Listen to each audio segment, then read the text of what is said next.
आदाब नाज़रीन, खबरनामे में आपका इस्तकबाल है। मैं हूं साइमा खान। नजर डाल लेते हैं सबसे पहले हेडलाइंस पर। वज़ीर आज़म नरेंद्र मोदी का गुजरात दौरा, सानद में किया अजीमुल शान road show, micron semiconductor plant का किया इफ्तिताह।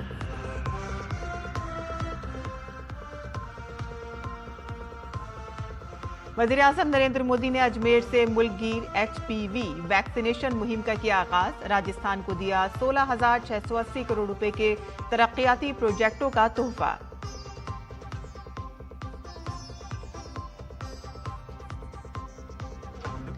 अमेरिका और इजराइल का ईरान पर हमला, तेहरान समेत कई शहरों में धमाके, ईरान ने इजराइल, इराक और बहरीन पर किया हमला।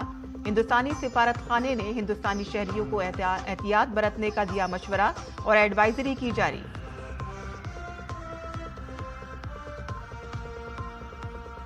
ट्रंप का ईरान को खुला अल्टीमेटम, कहा कि हथियार डालो या मौत का करो सामना। नेतन्याहू ने डोनाल्ड ट्रंप का अदा किया शुक्रिया। नेतन्याहू ने ईरानी अवाम के लिए फौजी कार्रवाई को करार दिया निहायत जरूरी।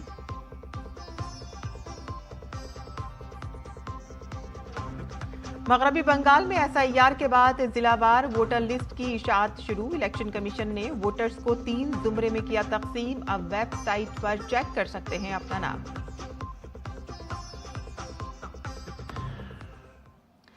और अब खबरें तफसील से। और नाज़रीन, सबसे पहले आपको बता दें कि वज़ीर आज़म नरेंद्र मोदी ने अब से कुछ ही देर कबल सानड, गुजरात में एक जदीद तरीन और बड़े सेमीकंडक्टर प्लांट का इफ्तिताह किया है। Micron semiconductor technology India private limited का यह प्लांट सेमीकंडक्टर असेंबली, टेस्ट और पैकेजिंग के लिए वक्फ है।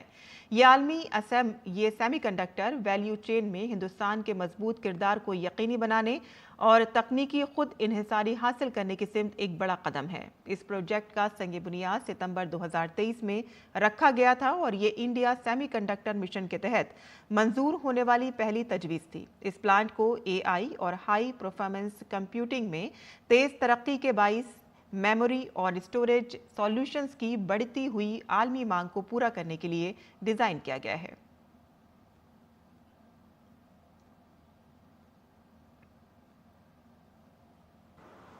जून 2023 इस फैसिलिटी के लिए MOU साइन हुआ। इसके बाद सितंबर 2023 साणंद में इस फैसिलिटी की ग्राउंड ब्रेकिंग हुई।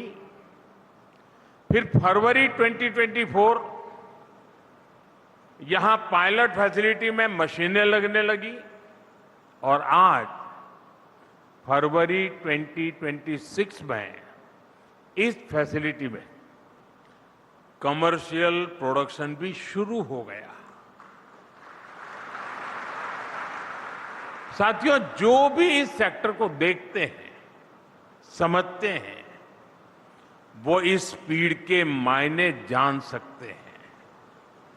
दुनिया के विकसित देशों में भी एडवांस प्राइसिंग एग्रीमेंट जैसे टैक्स समझौतों को 3 से 5 साल लग जाते हैं।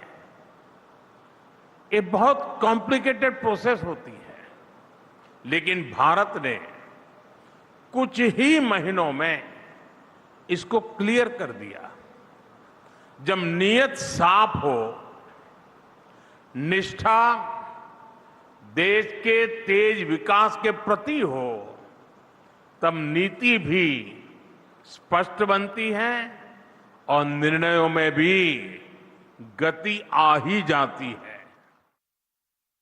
उनकी DRAM और नेट सॉल्यूशंस दुनिया भर के data centres, AI applications, mobile devices और एडवांस कंप्यूटिंग सिस्टम को शक्ति देती है। अब ये यहीं इसी साणंद की धरती पर बनेंगे। यहां एडवांस वेफर्स को हाई क्वालिटी मेमोरी और स्टोरेज प्रोडक्ट्स में बदला जाएगा।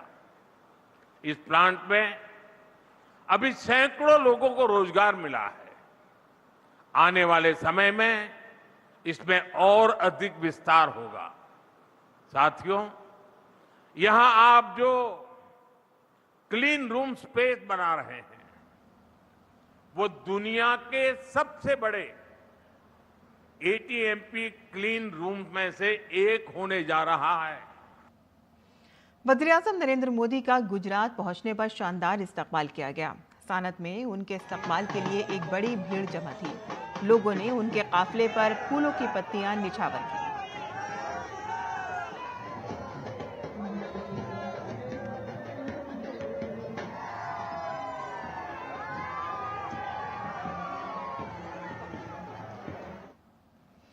और इससे कबल वज़ीर-ए-आज़म नरेंद्र मोदी ने अजमेर में मुल्क गिर HPV वैक्सीनेशन मुहिम का आगाज किया। सर्वाइकल कैंसर से बचाव के लिए ये वैक्सीनेशन इंतहाई मौसर मानी जाती है। ये वैक्सीन मुल्क भर में 14 साल और इससे ज्यादा उम्र की लड़कियों को लगाई जाएगी। ये सर्वाइकल कैंसर और खवातीन में इसके नतीजे में होने वाली अमवात के खिलाफ हिफाजती ढाल फराहम करेगी।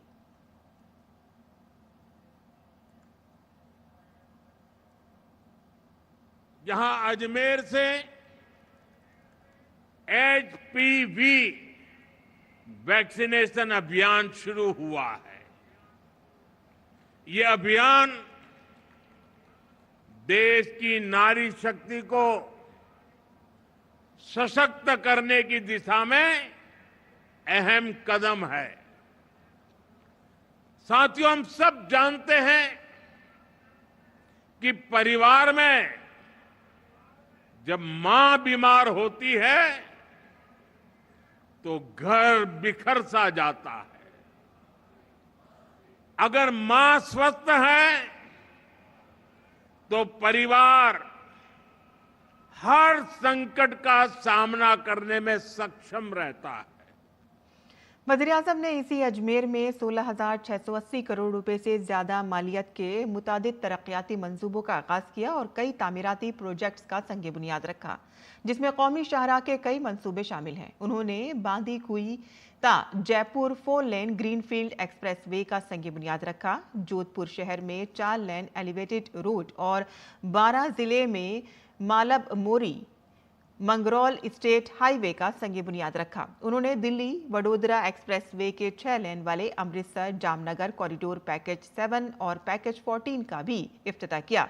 उन्होंने तवानाई, काबिल तजदीद तवानाई और पीने के पानी के कई मंसूबों को भी कौम के नाम वक्फ किया।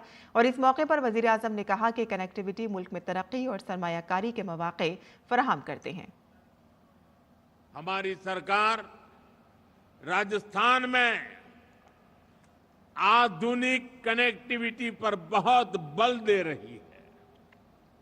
साथियों, जैसे जैसे राजस्थान में कनेक्टिविटी का विस्तार हो रहा है, वैसे वैसे यहां निवेश के लिए भी अवसर लगातार बढ़ते जा रहे हैं। दिल्ली मुंबई इंडस्ट्रियल कॉरिडोर के इर्द गिर्द उद्योगों के लिए एक बहुत ही शानदार इंफ्रास्ट्रक्चर बनाया जा रहा है। यानी राजस्थान को अवसरों की भूमि बनाने के लिए डबल इंजन सरकार हर संभव अनेकविध काम कर रही है। वज़ीर-ए-आज़म ने इस दौरे के दौरान अजमेर में 21,800 नौजवानों में मुलाजमत के तकर्रुरी नामे तकसीम किए। उन्होंने कहा कि राजस्थान में अब गुड गवर्नेंस की हुकूमत है, बदउनवानी की नहीं।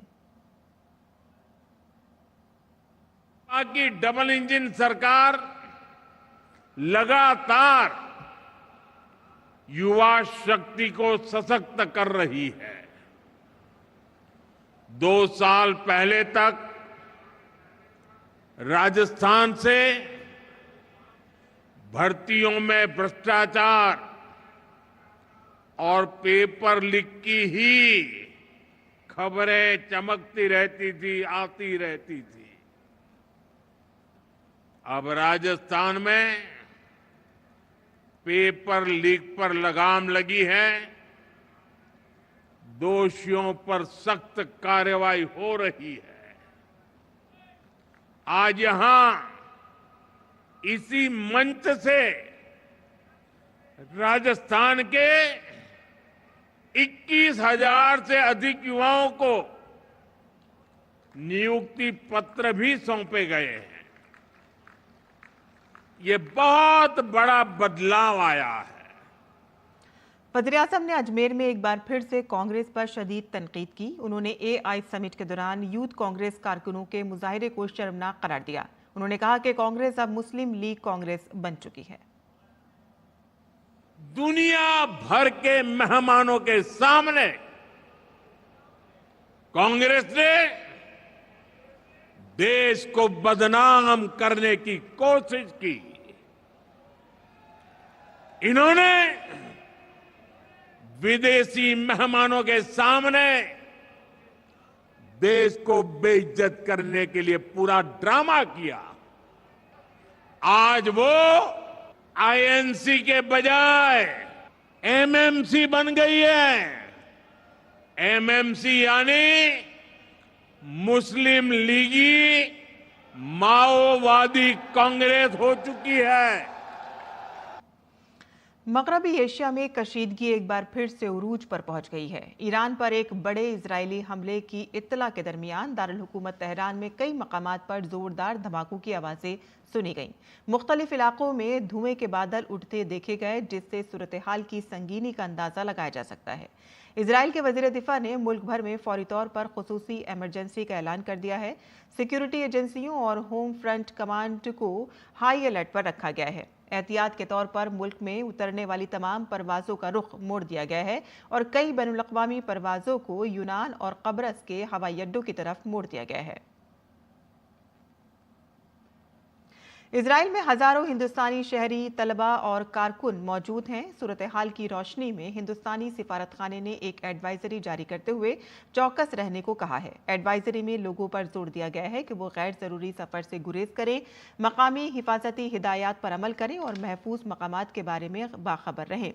हुकूमत हिंद सूरत हाल पर गहरी नज़र रखे हुए है। हिंदुस्तानी सिफारतखाने ने एक हेल्पलाइन नंबर +97254 7520-711 भी जारी किया है और राब्ते के लिए ईमेल जो है cons1.tilaviv@mea.gov.in है। इस पे भी राब्ता किया जा सकता है।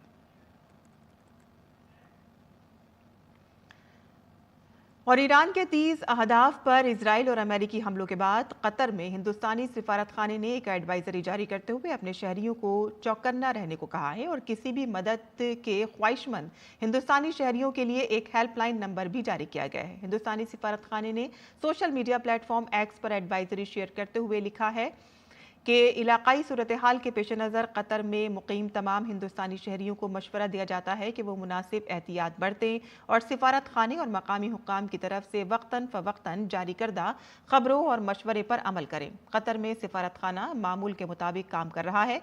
सिफारत खाने की 24 घंटे 7 दिन की हेल्पलाइन नंबर जारी की गई हैं और ये हेल्पलाइन नंबर हैं, आपको बता दें,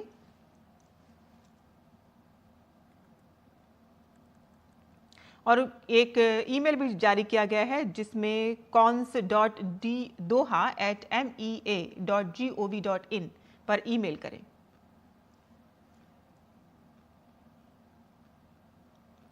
मगरबी एशिया में बढ़ती हुई फौजी कशीदगी के दरमियान कई भारतीय एयरलाइंस ने खलीजी ममालिक के लिए परवाजें मंसूख कर दी हैं। एयर इंडिया एक्सप्रेस और इंडिगो ने एक बयान जारी किया है जिसमें कहा गया है कि बढ़ती हुई कशीदगी के पेश नज़र खलीजी खित्ते के लिए परवाजें मुअत्तल कर दी गई हैं। एयरलाइंस ने मुसाफिरों से अपील की है कि वो फ़्लाइट की सरकारी वेबसाइट से टिकट मनसूखी और रकम की वापसी की मालूमात हासिल कर सकते हैं।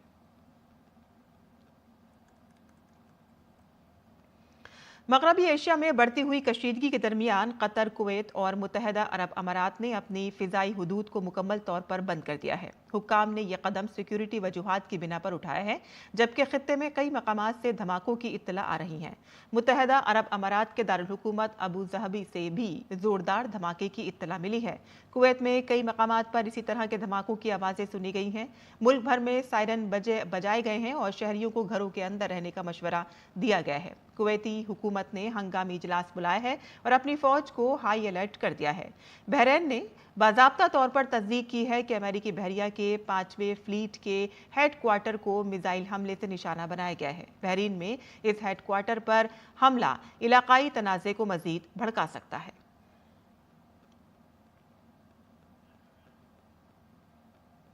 ईरान के खिलाफ फौजी कार्रवाई के दरमियान इजरायली वज़ीर-ए-आज़म बेंजामिन नेतन्याहू ने एक बड़ा और फैसलाकुन बयान दिया है। नेतन्याहू ने कहा है कि इजरायल और अमेरिका ने ईरान की तरफ से लाहक वजूद के खतरे को खत्म करने के लिए मुश्तरका ऑपरेशन शुरू किया है। उन्होंने मौजूदा ईरानी हुकूमत को दहशतगर्द करार देते हुए कहा कि उसे एटमी हथियार हासिल करने की इजाज़त नहीं दी जा सकती है, क्योंकि ये पूरी दुनिया के लिए संगीन खतरा है। इजरायली वज़ीर-ए-आज़म ने इस कार्रवाई में हिमायत और क़यादत पर अमेरिकी सदर डोनाल्ड ट्रंप का शुक्रिया भी अदा किया। नेतन्याहू ने कहा है कि ये फौजी कार्रवाई न सिर्फ इजराइल की सलामती के लिए ज़रूरी है, बल्कि इससे ईरानी अवाम को अपने मुस्तकबिल का तयन करने का मौका भी मिलेगा। नेतन्याहू ने इजरायली शहरियों से भी अपील की है कि वो सिक्योरिटी इदारों की हिदायत पर अमल करें, क्योंकि आने वाले दिन मुश्किल और अहम हो सकते हैं। इजरायली वज़ीर-ए-आज़म के बयान से साफ जाहिर होता है कि इजराइल इस बार फैसलाकुन जंग की तैयारी कर रहा है।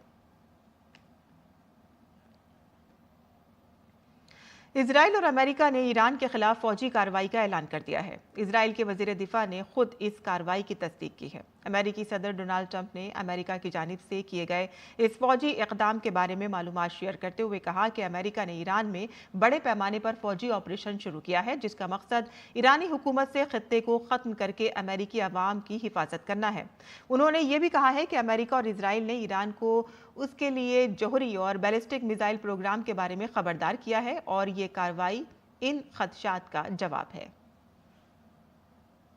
A short time ago, the United States military began major combat operations in Iran.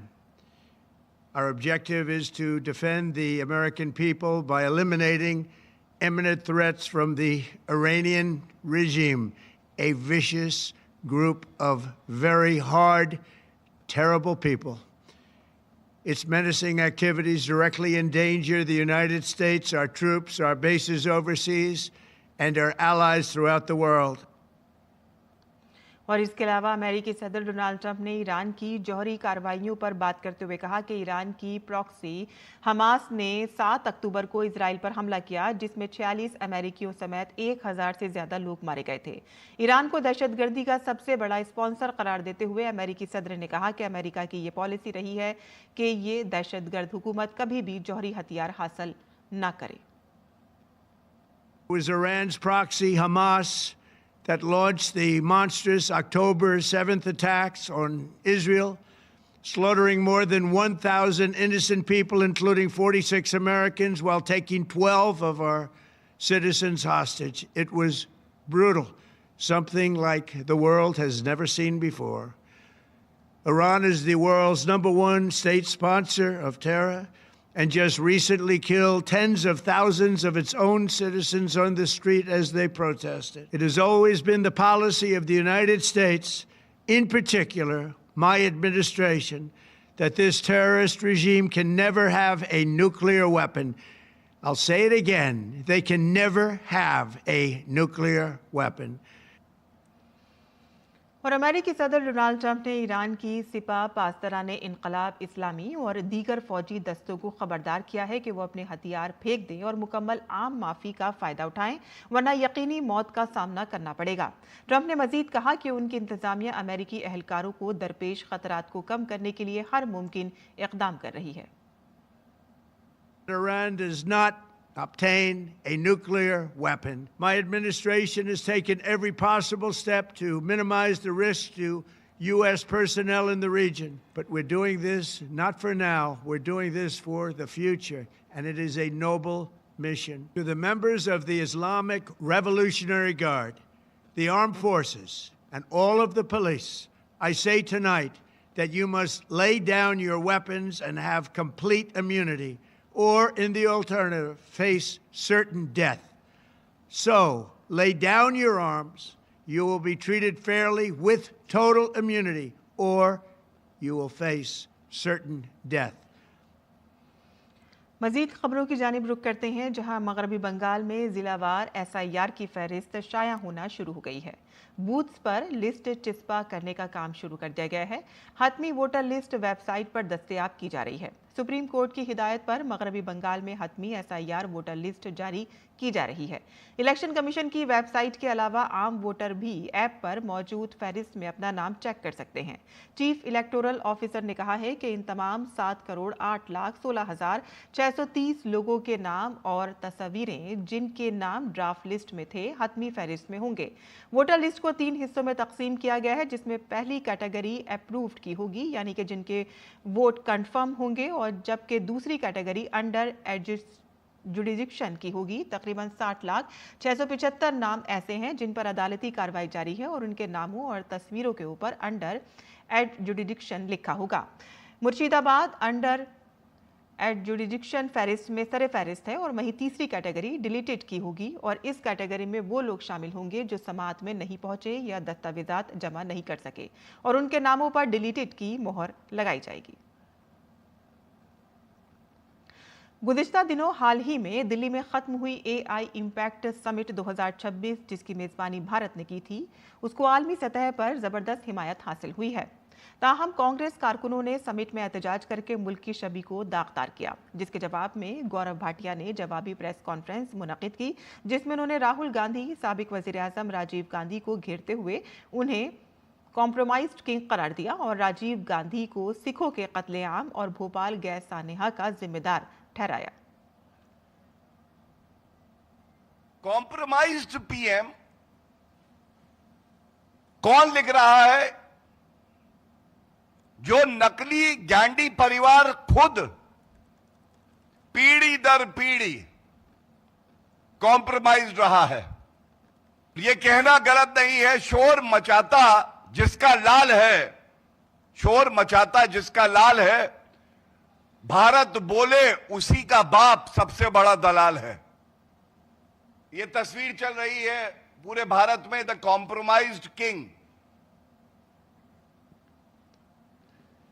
Rajiv Gandhi कैसे कॉम्प्रोमाइज थे, यह बताना आवश्यक है। 3500 सिखों की, पंजाबियों की हत्या कर दी जाती है, जिसको पोग्राम कहते हैं। यह हत्या किसने करी? कांग्रेसियों ने। इन पे कार्रवाई करना तो दूर की बात, सांसद बना दिया, जगदीश टाइटलर को मंत्री बना दिया। और आज साइंस का कौमी दिन है। ये दिन श्री CV रमन की तरफ से रमन इफेक्ट की अहम दरियाफ्त की याद में मनाया जाता है। इस मौके पर वज़ीर आज़म नरेंद्र मोदी ने एक्स पर पोस्ट करते हुए लिखा कि आज साइंस के कौमी दिन पर हम तहकीक, इख्तरा और साइंसी दरियाफ्त के जज्बे का जश्न मनाते हैं, जो हमारे मुल्क को आगे बढ़ाता है। ये दिन सर CV रमन की रमन इफेक्ट की तारीख दरियाफ्त की याद में मनाया जाता है। इस दरियाफ्त से तहकीक के आलमी मैदान में हिंदुस्तानी तहकीक को इस्तेहकाम बख्शा। हम अपने नौजवानों को बाइख्तियार बनाने, तहकीकी निज़ाम को मजबूत बनाने और मुल्क की तरक्की और दुनिया की भलाई के लिए साइंस और टेक्नोलॉजी के इस्तेमाल के अज़्म का इयादा करते हैं। मरकजी वज़ीर दाखिला अमित शाह ने कौमी यौम साइंस के मौके पर मुल्क के साइंसदानों और तहकीककारों को मुबारकबाद दी। एक सोशल मीडिया पोस्ट में उन्होंने लिखा कि कौमी साइंस डे पर तमाम साइंसदानों और तहकीककारों को दिल की गहराइयों से मुबारकबाद। मुसलसल तहकीक कौम की रहनुमाई करती है और बेहतर मुस्तकबिल के लिए हल पैदा करती है। मुझे उम्मीद है कि ये दिन हमारे जोश और जज्बे और हमारे ख्वाबों के मुस्तकबिल को इख्तरा करने, तख्लीक करने और तामीर करने के अज़्म को फिर से जगाएगा।